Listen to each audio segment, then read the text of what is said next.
This religious service is not going to be a typical interfaith service this year. It's a 100% indigenous cultural worship activity. That's the word of one of the Ministry of Indigenous Peoples Affairs Heritage Committee members, Alexi LaRose. To kick off the Heritage Month of activities, of course, it is necessary for us to give thanks and praise to God.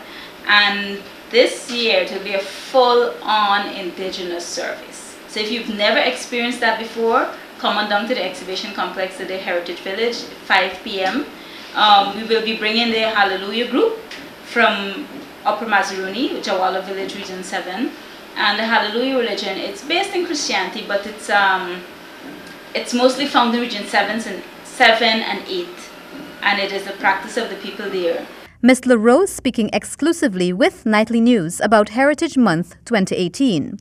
Meanwhile, Communications Officer at the Ministry, Alethea Grant, stated that the ceremonial launch of Heritage Month 2018 will be at a different venue and that activities which follow this will also include educational features for students and various schools. Of course, we know the Heritage officially starts tomorrow with our religious service at 5 p.m.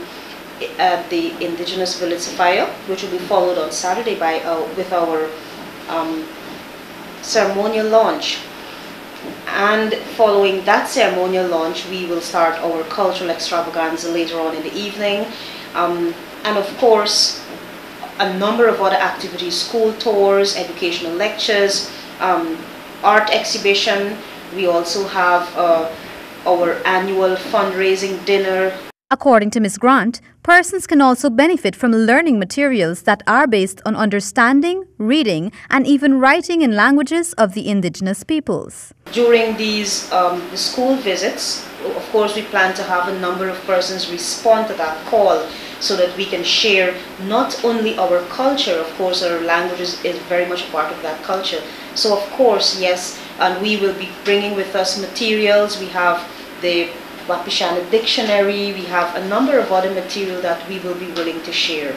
She added that 2018's Heritage Month activities will be much better and cater for larger crowds than in previous years, and has some additions which will help showcase the indigenous culture even more.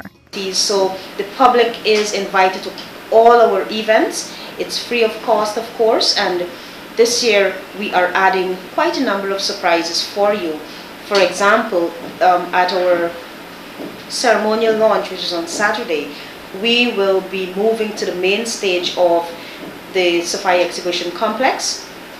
It's in close proximity to, of course, the benab that we would have been traditionally using for our ceremonial launch. Previous venue that was used, we have outgrown that area. So we're moving to a bigger space, and we should be able to accommodate comfortably about 600 people.